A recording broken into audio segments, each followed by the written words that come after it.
It's a well-known fact that people with beards know more about building tree houses than those without. So before we get started, let's take care of first things first. There, that's better. There's something about a tree house that sparks within us a sense of adventure. Being up in the trees, connected with nature in a way that only a tree house can, it's a delightful feeling and something we all can relate to. Most children dream of having their own tree house, and if we're honest, many of us don't outgrow that dream. But putting all the concepts and pieces together to build your own can be a daunting task. But thanks to the modern treehouse movement, there's never been a better time to build your own treehouse. In this video series, we'll show you how to put all the concepts and pieces together to build a treehouse that's safe for your family and the trees.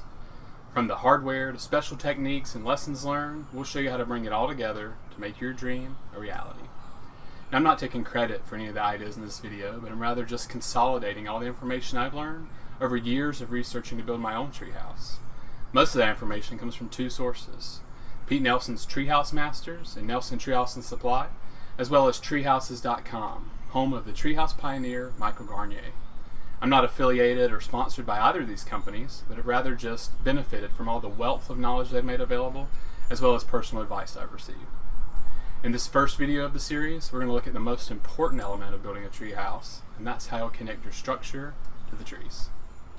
If you only get one thing out of this video series, let it be this: you need to use specialized hardware to connect to the trees and not lag bolts, screws, or nails. This hardware is known as treehouse attachment bolts, or tabs for short. They're also called GLs for Garnier limb, named after one of the main creators, Michael Garnier. I'll use those two terms interchangeably throughout these videos. A tab is over twice as strong as a lag bolt, and it's safer for the trees as well. At first glance, these things look massive, and they are. A standard tab consists of a 1-inch main section and a 3-inch collar known as a boss. It's the surface area of this boss that gives the tab most of its strength. Consider a 1-inch lag bolt installed in a tree with a downward load. The main 2 points of force are located at the end of the bolt and where the bolt exits the tree. You have a pretty small surface area to bear the weight of that load. With a tab, however, there's a lot more surface making contact with the tree. You still have the same surface at the end of the bolt, but you now have a much larger portion where the bolt exits the tree. Not to mention you also have the back surface area of the boss applying pressure inward on the tree as well. They've also reduced the weakness of a threaded rod and shear by flaring out the bolt just before it transitions to the boss. If you're thinking you'll substitute a tab by using a lag bolt, then check out this video of someone who tried just that and learned the hard way. This design has been perfected over the years, and it's what most professional treehouse builders use today. There's some slight variations on the design depending on your trees and your structure, but for my purposes I went with the standard GL. Another benefit of the tab is it allows you to perch your supporting beams on the artificial limb you've created versus pinning your beams directly to the tree. As a kid, you might have taken a board and nailed it into a tree with a few nails to create a tree house. As an adult, you decide to strengthen this design by installing multiple lag bolts. There's still a few problems with this design though. First, the board is pinned against the tree, blocking airflow and creating an opportunity for disease and infection. Secondly, the tree may treat each of these lag bolts as a separate wound and end up killing off a large section of the tree. With a tab, you have only one wound which the tree can easily react to and support. The beams are kept away from the tree, allowing for proper airflow. Over time, the tree will grow around the tab, engulfing it and making it even stronger. To perch your beams on the tabs, you'll need some brackets, and there are a few different types. The two primary types are a fixed static bracket and a sliding dynamic bracket. The fixed bracket attaches your beam statically to the tab, meaning when the tree moves, so will your beam. The second bracket allows the tree to move independently of your tree house in all directions. A crucial element to supporting a tree house is tree movement. If you fix your beams to 2 or more trees, then the movement of those trees during a strong wind will rip your tree house apart. The average tree house isn't more than 10 to 15 feet off the ground, and the trees don't move very much at that height. However, the small amount they do move is extremely powerful. Consider a car jack. The end of the handle moves a great deal with very little effort exerted. The other end moves a much smaller amount and is able to produce a lot more force because of the leverage gained by the jack handle.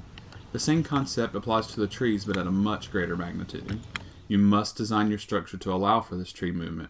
I'll cover this in more detail in a later video in the series.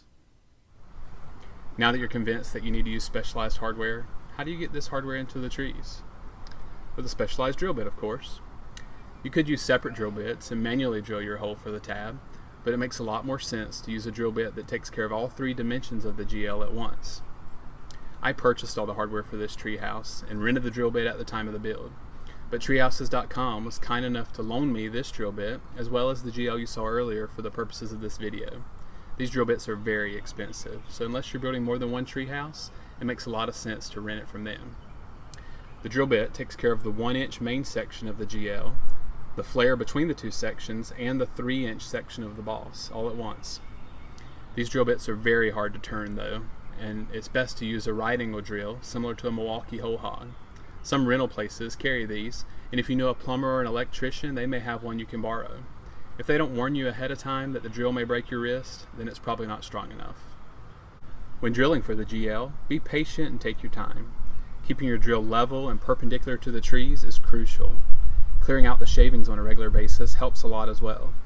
Once your hole is drilled, you'll start your GL by hand and quickly switch to a pipe wrench. It's helpful to have someone on the ground with a rope connected to the end of the pipe wrench to help with the effort. You'll feel the GL bottom out when the boss hits the tree in the back of the hole. There's a lot more to be known about installing tabs, but I was purposely vague here since the experts already have a lot of great videos on this subject. Click the eye or check the description below to see those. Well, that wraps up our first treehouse video. Be sure you click subscribe so you don't miss any of the upcoming videos in our treehouse series.